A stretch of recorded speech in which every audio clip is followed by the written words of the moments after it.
ils ne s'étaient pas donné rendez-vous. Le hasard choisit pour eux un café à 2 rues de la salle communautaire. Un endroit étroit, aux murs de briques exposés, où le bruit des machines à espresso couvrait souvent les conversations trop intenses. Noah entra le premier. Il n'aimait pas les lieux trop exposés. Il choisit une table près du mur, dos protégé, vue dégagée sur la porte. Un réflexe. Il commanda un café noir. En attendant, il observa les clients, les gestes, les postures, les silences. La cloche au-dessus de la porte tinta. Ryan entra. Il repéra immédiatement Noah. Un bref échange de regards.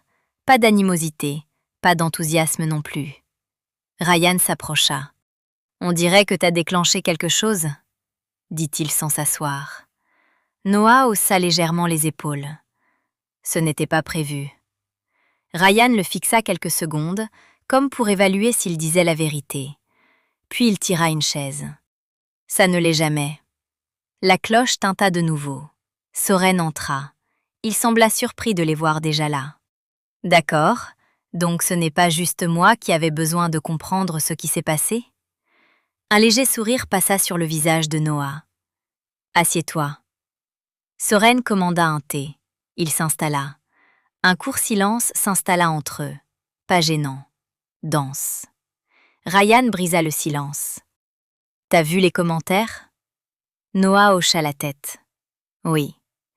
Ils me prennent pour un type prêt à frapper. Soren intervint doucement. Ils projettent ce qu'ils craignent. Ryan le regarda. Et toi? Ils disent que t'es un genre de guérisseur? Soren esquissa un sourire. Je suis juste fatigué de voir les gens se détester. Noah les observa tous les deux. Il les étudiait sans en avoir l'air. Ryan parlait avec les mains, ses mouvements larges, ancrés. Soren parlait plus lentement, comme s'il choisissait chaque mot pour éviter une blessure invisible. 2 forces opposées, et pourtant complémentaires. Ce qui m'intrigue, dit Noah calmement, ce n'est pas la vidéo, c'est la réaction. Ryan croisa les bras. Quelle réaction? La vitesse à laquelle ça s'est apaisé. Soren hocha lentement la tête. Je l'ai senti aussi. Ryan les regarda, perplexe. Senti quoi? Soren chercha ses mots. Comme si la pièce avait changé de rythme. Noah ne sourit pas. Il appréciait la précision. Les gens cherchaient une direction, dit-il. Ils étaient prêts à exploser, mais ils étaient aussi prêts à s'arrêter. Ryan pencha la tête. Tu parles comme si c'était un mécanisme. Ça en est un. Soren observa Noah plus attentivement. Tu avais l'air distant. Noah soutint son regard. J'essayais de voir le point de bascule. Un silence suivit. Ryan fronça légèrement les sourcils. Donc tu calculais? Noah ne répondit pas immédiatement. Je regardais. Ce n'était pas la même chose, mais la nuance était fine. Soren changea légèrement de posture. Peu importe ce que c'était, ça a fonctionné. Le mot résonna. Fonctionner. Noah répéta intérieurement. Fonctionner. Ryan posa ses coudes sur la table. La vraie question, c'est on fait quoi maintenant? Personne ne répondit tout de suite. La machine à espresso siffla. Quelqu'un rit derrière eux. La vie continuait normalement. Et pourtant, quelque chose flottait entre eux. Une possibilité. On pourrait organiser autre chose, proposa Soren. Pas une confrontation. Un espace. Ryan le regarda. Un espace pourquoi? Pour écouter. Vraiment écouter. Noah réfléchit.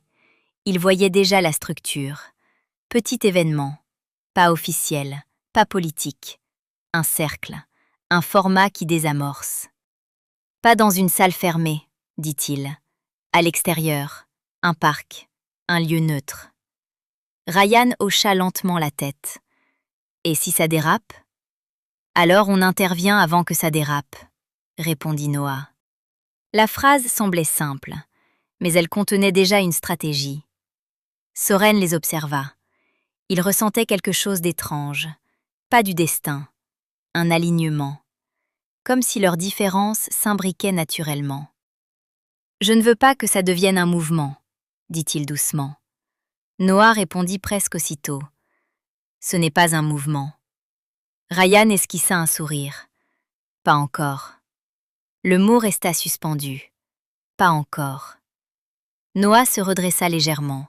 « On teste. »« On teste quoi ?» demanda Ryan. Noah le regarda.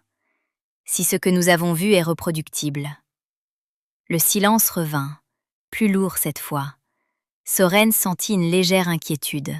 « Tu parles comme d'une expérience. » Noah ne détourna pas le regard. « C'en est une. » Ryan observa Noah plus attentivement. Il ne savait pas encore pourquoi, mais une partie de lui comprenait déjà que ce type ne voyait pas seulement des conflits. Il voyait des systèmes. « D'accord, » dit Ryan finalement. « On essaie. » Soren acquiesça.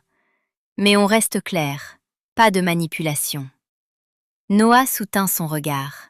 « Pas de manipulation. » La réponse était sincère, du moins, ils le croyaient.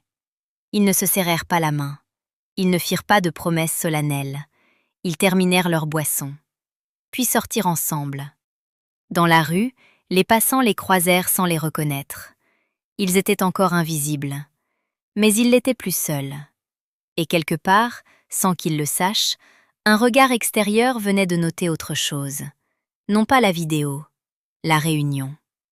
3 trajectoires qui venaient de s'aligner. Son téléphone vibra de nouveau. Même numéro inconnu. Même absence d'identité. Il hésita quelques secondes avant d'ouvrir le message. On devrait parler. Il fixa l'écran. Pas une menace, pas une proposition claire, pas de contexte, juste une intention. Noah n'aimait pas les zones floues. Il posa le téléphone sur la table, le regarda, le reprit. Il relut la phrase. On devrait parler. Qui est on ? Il inspira lentement. Il ne croyait pas aux coïncidences numériques.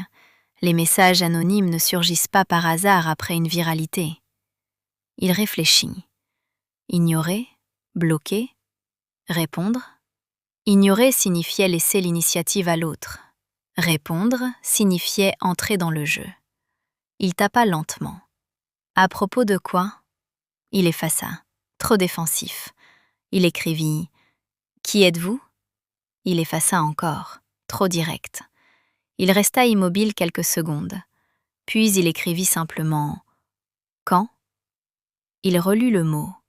Court, neutre, ouvert. Il appuya sur « Envoyer ». Le message partit. 3 petites bulles apparurent presque immédiatement. Il sentit un léger resserrement dans sa poitrine. L'autre écrivait déjà. La réponse arriva. Bientôt. Vous êtes observé. Pas tu. Vous. Noah resta immobile. Il relut la phrase plusieurs fois. Ce n'était pas une menace explicite, mais ce n'était pas une invitation amicale. Il verrouilla l'écran.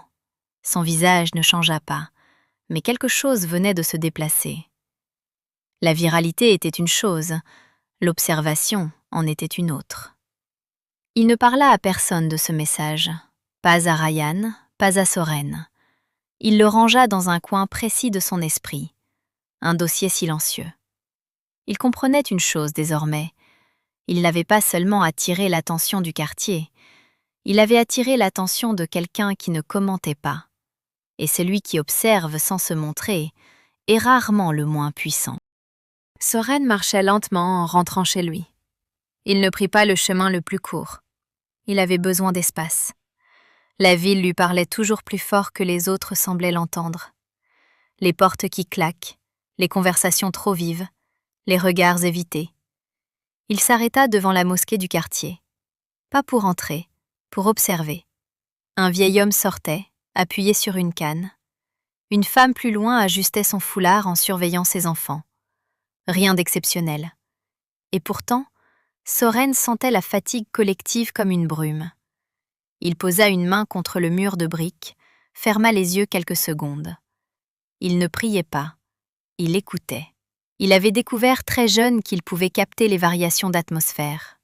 Pas des pensées, pas des voix, des intensités. Un jour, sa mère lui avait dit « Tu ressens trop, Soren, ça va te briser ». Il avait souri. Peut-être, mais la veille dans la salle communautaire, il avait senti quelque chose qu'il n'avait jamais vécu à cette échelle. Un alignement. Pas parfait, mais réel. Quand Noah s'était levé, la salle avait cessé de vibrer sur la mauvaise fréquence. Il ne savait pas comment l'expliquer, mais il savait que ce n'était pas banal. Il inspira profondément. Si ce moment pouvait être recréé, alors peut-être que la ville n'était pas condamnée à s'effriter. Il ouvrit les yeux. Il ne voulait pas devenir un symbole. Il voulait simplement que les gens arrêtent de se blesser sans même s'en rendre compte. Ryan frappa le sac de frappe jusqu'à ce que ses épaules brûlent. Il ne venait pas ici pour devenir plus fort. Il venait ici pour évacuer. Les coups étaient précis, pas chaotiques. Il avait appris à contrôler sa colère très tôt. Dans sa jeunesse, il ne la contrôlait pas. Il l'avait payée. Un dossier, une altercation, une réputation qui colle. Il n'était pas violent, il était rapide, trop rapide. La veille, dans la salle communautaire, il avait senti la bascule avant tout le monde. Il avait déjà calculé la trajectoire la plus probable d'une chaise lancée. Il avait repéré les sorties, les distances, les angles. Il n'était pas là pour parler. Il était là pour éviter qu'on frappe quelqu'un. Quand Noah s'était levé, Ryan avait d'abord cru que c'était une erreur. Puis il avait observé. Et il avait vu quelque chose qu'il n'aimait pas admettre. La tension se dissoudre, sans menace, sans force, juste avec des mots. Il frappa encore le sac. Ce qui l'inquiétait, ce n'était pas la viralité, c'était le message reçu. Les héros tombent vite. Il ne se voyait pas comme un héros, mais il connaissait les avertissements déguisés. Il essuya son front. S'il fallait protéger quelque chose, il le ferait. Même si ça signifiait encaisser le coup à la place des autres. Il ne voulait pas diriger. Il voulait empêcher que quelqu'un tombe.